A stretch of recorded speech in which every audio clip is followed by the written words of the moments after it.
কি বন্ধুরা, বিয়ে করবে নাকি? শীতকাল তো চলছে, চারদিকে শুধু বিয়ে আর বিয়ে। বুঝতে পারছি তোমাদের বিয়ে করার খুব শখ হচ্ছে। গাঁড় মারাবে মারা যদি দেখে শুনে বিয়ে না করো, তাই খুব সাবধান বাড়া। তার কারণটা হলো, ভিডিওটা আগে দেখে এসো, তারপরে বলছি। अगर इतनी सारी चीजें, एविडेंस और सब कुछ होने के बाद भी अगर कोर्ट ये जज और मेरे बाकी के हरासर्स को पनिशमेंट नहीं देती है और बरी कर देती है, तो मेरा जो अस्थि है वहीं कोर्ट के बाहर किसी गटर में बहा देना चाहिए। এখনো বুঝতে পারছো না? তোরা আমার গার্লফ্রেন্ডের বগলের গন্ধ শুকিয়ে যা। সরি, যাই হোক, তোমাদেরকে পুরো বিষয়টা আমি সংক্ষেপে বোঝাচ্ছি। ইনি হলেন অতুল সুভাষ, যার বাড়ি বেঙ্গালোরে। ইনি একজন পেশায় এআই ইঞ্জিনিয়ার। তো ব্যাপারটা হচ্ছে, এই অতুল সুভাষের সাথে কি ঘটেছে সেটাই আজ আমি বলবো। আর যেসব ডিভোর্স গুলো নিয়ে চুদুরবুদুর হচ্ছে, সেগুলোর আজ 14 গোষ্ঠী উদ্ধার করবো। ছেলেরা টাকা কামায়, মেয়েরা চালায় সংসার। ছেলেরা টাকা কামায়, মেয়েরা চালায় সংসার। এইরকম বউ হলে জীবনে গান মারা যাবে সবার। రోమ్ రోమ్ భాయ్యో వాసనే పదానికి బొట్టు కోసి పేరెట్టిందే ఆయన చూసే।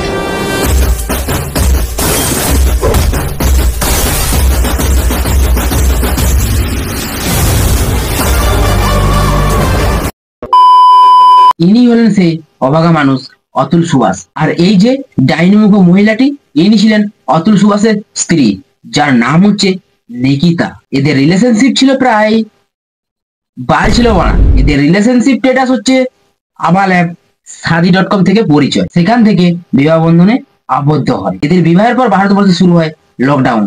তখন আমি গার্লফ্রেন্ডের গর্তে ঢুকেছিলাম। সেই লকডাউনের সময় অতুলের স্ত্রী নিকিতা এবং তার শ্বশুর বাড়ির লোকজন তার কাছ থেকে বেশ কিছু টাকা কিনে বানান, প্রায় 16 লক্ষ টাকা ধার নিয়েছিল। বলেন কি? এরপর চুপচাপ শোনো বলা। তারপর আবার কি, লকডাউন গেছে, বিয়ে করেছে, প্রচুর পরিশ্রমও করেছে। না মানে অতুল সুভাষের স্ত্রী হয়ে গেল প্রেগনেন্ট। তারপরে এন্টার হলো নিকিতার মায়ের। ব্যাস, সিংবাইনা রেডি। এবার হবে ধামাল। অতুলের শাশুড়ি মানে নিকিতার মা অতুলের কাছে 50 লাখ টাকা দাবি করে। মাত্র 50 লাখ টাকা? এই কে আছিস?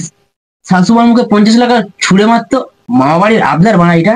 তো অতুল সুভাষ শাশুড়ি মার মুখে মুতে দিয়ে ডিরেক্ট বলে দেয়, আমি টাকা দিতে পারবো না। তার কারণ হলো, আগে 16 লাখ টাকা দিয়েছিল, সেটা এখনো পর্যন্ত রিটার্ন পায়নি। তাই অতুল সুভাষ বলে দিয়েছিল, আমি আর কোনো টাকা দিতে পারবো না। হঠাৎই শুরু হলো নিকিতা ও অতুলের তুমুল ঝামেলা, শুধু টাকা না দেওয়ার জন্য।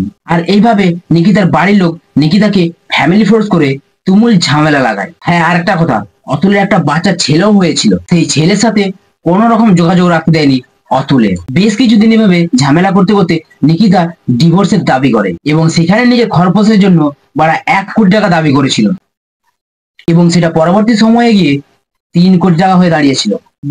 এই মুখটার জন্য 3 কোটি?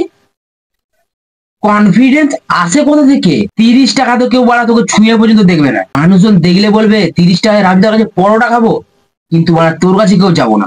মুখ তো নয় যেন ইঁদুর মুখ ডাইনি একটা। ভাগ বোকা চোদা। তারপর আর কি, অতুল সুভাষ এই ডিভোর্সের চক্রে পড়ে কোর্ট থেকে শুরু করে সমস্ত জায়গাতে হ্যারাস হতে হয়েছিল। এমনকি কোর্টের জাজও পর্যন্ত 5 লক্ষ টাকার ঘুষ চেয়েছিল। ভাবতে পারবে তোমরা, যেখানে মানুষজন গেলে সঠিক বিচার পাবে, সেখানেও মানুষজনকে হ্যারাস হতে হচ্ছে। कौन है ये लोग? कहां से आते हैं? অবশেষে এত কিছু সমস্যা সামলাতে না পেরে 9 ডিসেম্বর 24 পাতার নোট এবং 90 মিনিটের ভিডিও বানিয়ে অতুল সুভাষ সুসাইড করে। তার বডির পাশে A4 পেপারে বড় করে লেখা ছিল, জাস্টিস ইজ ডিউ।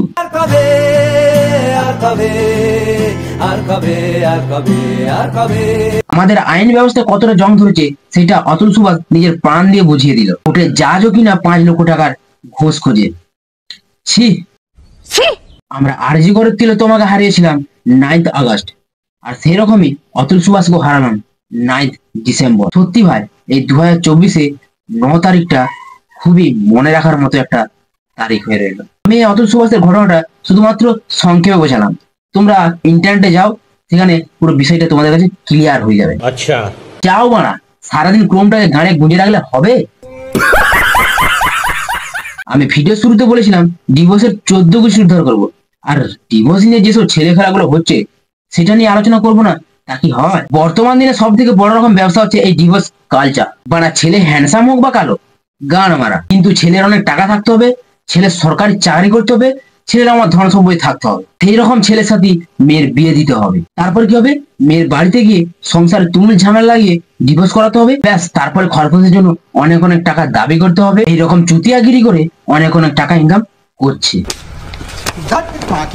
বন্ধুগণ, চারিদিকে এত বিচ্ছেদের হাওয়া বইছে যে বলার নয়। কিন্তু এই বিচ্ছেদ ব্যবসাটা বেশিরভাগ শহর দিকে প্রচলিত। সঠিক বলেছেন। আমি গ্রামে থাকি, তাই আমি জানি আমাদের দিকে ডিভোর্স বলে কোনো কিছু হয় না, মানে চলে না। আর খরপোশের জন্য কোনো দাবি, কোনো প্রশ্নই আসে না।